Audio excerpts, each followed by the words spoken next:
If you live in America and you truly believe that life is horrible, then I would encourage you to leave. And I don't mean leave indefinitely. I don't mean renounce your citizenship unless that's something that you decide that you want to do.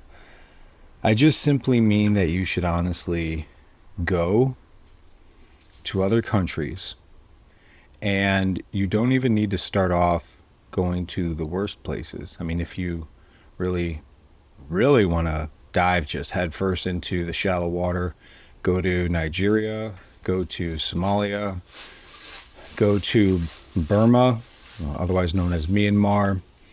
There's a lot of places that you can go. In fact, the majority of the world, where you'll very quickly dive headfirst into the atrocities that are just in existence, that are just there in the world, in life, every day. But just start off going to a place like Italy or Costa Rica, a more modernized nation. Go to London, go to Paris, and experience the culture that they have there. But two, ask yourself when you're in that environment, how much safer you feel versus when you're at home. Then ask yourself, if I was in a car accident here, today, wherever it is that you're at, do I feel confident in their medical response system? Like if I get in a car accident and I'm banged up and the ambulance comes, will I feel confident that they can handle me effectively and keep me safe and save my life?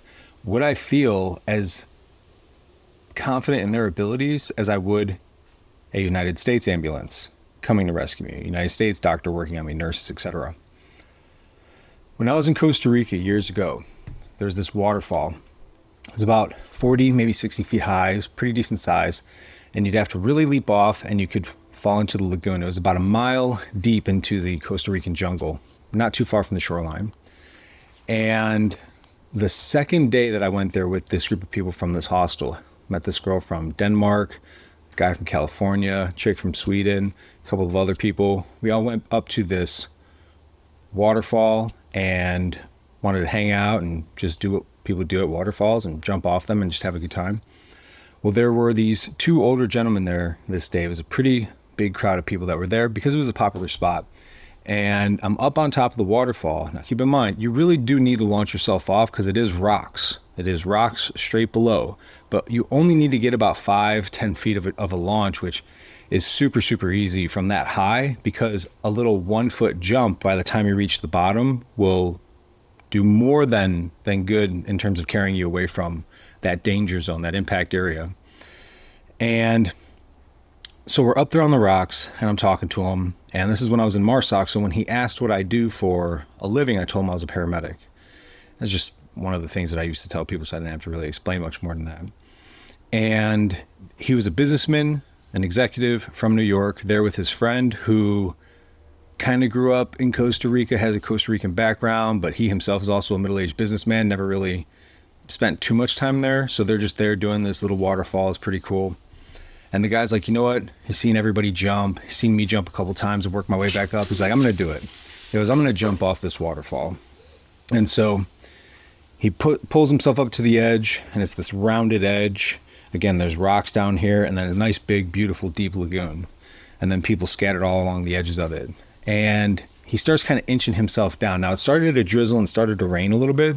So the rock did become extra slippery. And what he was trying to do is basically edge himself towards the furthest bulge on the curve. So that way he would make the least effort possible. But I was trying to explain to him, I said, hey man, honestly, a little small leap and you're going to be more than good by the time you hit the bottom.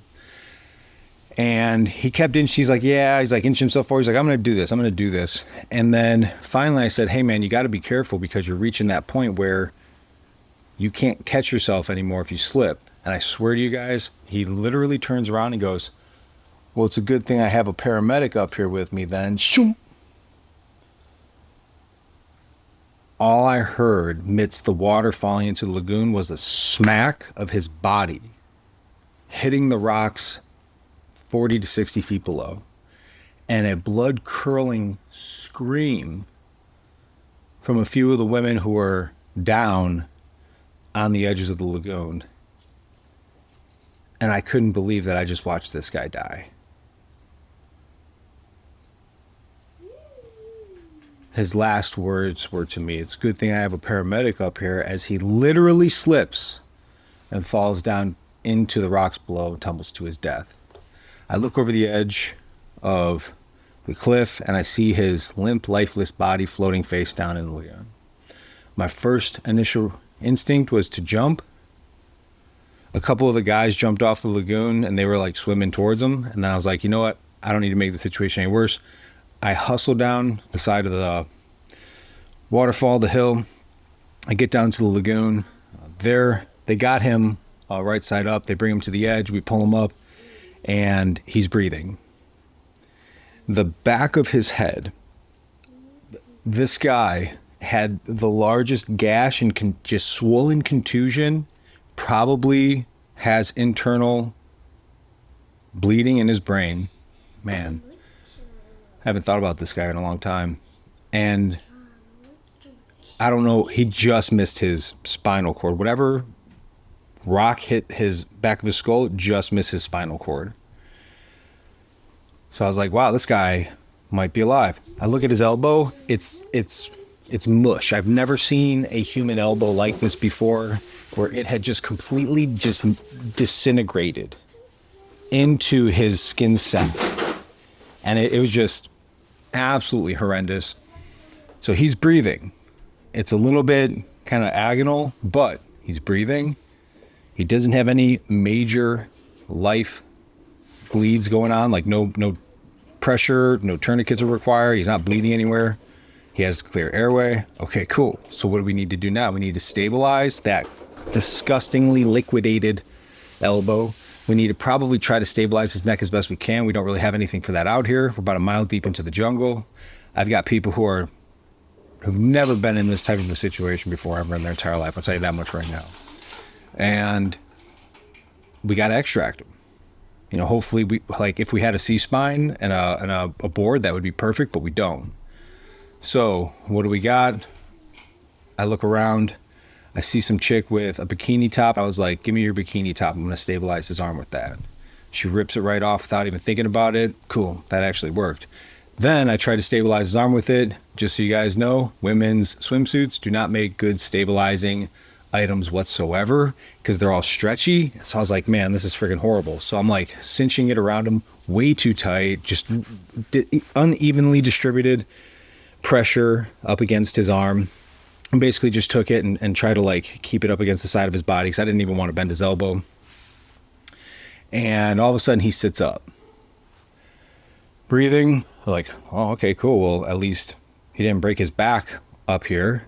He could at least move the top of his body. And then he goes back down and he starts wigging out, being like, where am I? And all this stuff. And I was like, hey, look, I got you. It's the paramedic. I'm here with you. And now keep in mind, guys, I'm not a paramedic. I'm an EMT. I've done some lots of advanced actually medical training, but I'm not a paramedic. I'm not a certified paramedic. I'm just saying that because that's what he last had the reference of for my story that I told him. And he somewhat calms down a little bit. Now I've got his buddy who's also with me, who's just been speechless this entire time. Absolutely speechless. Finally, he opens up his mouth and he goes, what should we do? And I said, you need to call whatever the ambulance number is out here, because I didn't even know it. I didn't have a cell phone that worked. I had my stateside phone with no extended coverage. I didn't even know what the 911 number for that area of Costa Rica, or Costa Rica in general, even was. This dude thankfully did. Calls the ambulance. I was like, all right, we're going to get him to that, like the entry point. There's like a pavilion with like a sign about monkeys and stuff. And I was like, that's where we're going to take him to. So whatever that's called, let the ambulance know to meet us there. This guy, we're able to get him up. We're walking with him. He's not very lucid. We're carrying him for parts of it, like in a like a chair type carry. We're carrying him over our shoulders for portions of it as well. I mean, he's just basically a barely walking sack of potatoes. And so finally we get him to that extraction point. The ambulance shows up. Now, I am not a doctor, but I'm almost positive this dude has some sort of intracranial pressure based off of the impact that the back of his skull had taken. Life-threatening to me. That's how I was treating it. He was somewhat losing consciousness the entire way back. And so subdural, epidural, hematoma, it's a bleed in the brain. Epidural is very fast onset, very fast death. Subdural is very slow onset with very fast death because it like all of a sudden comes out of nowhere. It's where you're either bleeding underneath the skull or on top of your skull because it's very vascular, and that bleed, arterial, if it's an epidural, that's just going to come out really fast, create this overabundance of pressure, and then just shut your brain down and kill you. Subdural is a venous bleed underneath the skull, and that's very slow, but all of a sudden it hits you and then you go out because that pressure has built up so much. And now I'm not positive, but I'm pretty sure from my memory, what I recollect is that when somebody has a head injury like that, last thing that you want to do is shoot them morphine because it vasodilates. And if morphine vasodilates, like makes your veins and your arteries bigger so more blood essentially flows through because you're more relaxed, that's bad. And the first thing that the paramedics went to do was to give this guy morphine. And he hadn't even complained about pain whatsoever.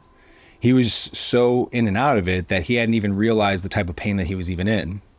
And so I stopped the paramedics. I'm like, hey, I don't think morphine's a good idea. And he looked at me like, oh, morphine's not a good idea? Okay, cool. And then puts it away, which was even more concerning to me that, and he didn't speak English. We were translating this through me and the people that I was with and broken Spanish.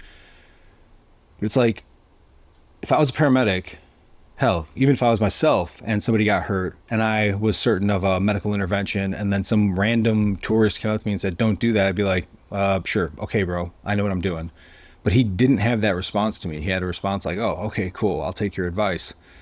So I tell this buddy, you need to get a hold of the U.S. Embassy, like stat, let them know they have an American that's in the hospital and just try to get him to American doctors on the embassy like now. If they could en route divert to the embassy, do it, because I have no idea where he's going, what the medical treatment is there, or how competent those people are actually going to be. And I'm sure that they have good doctors in just about every country all over the world, but they're far and few between. I was very fortunate, ran into a great doctor from Spain who was working with the UN over in Somalia when I got injured, but that's a story for another time. Point is if you truly think that your life is horrible here, everything sucks and you hate rich people and think people always have stuff that you don't have, and the way that we think is just so twisted in this society, then I highly encourage you to leave. But then while you're doing that, really truly ask yourself, how safe do you feel compared to home?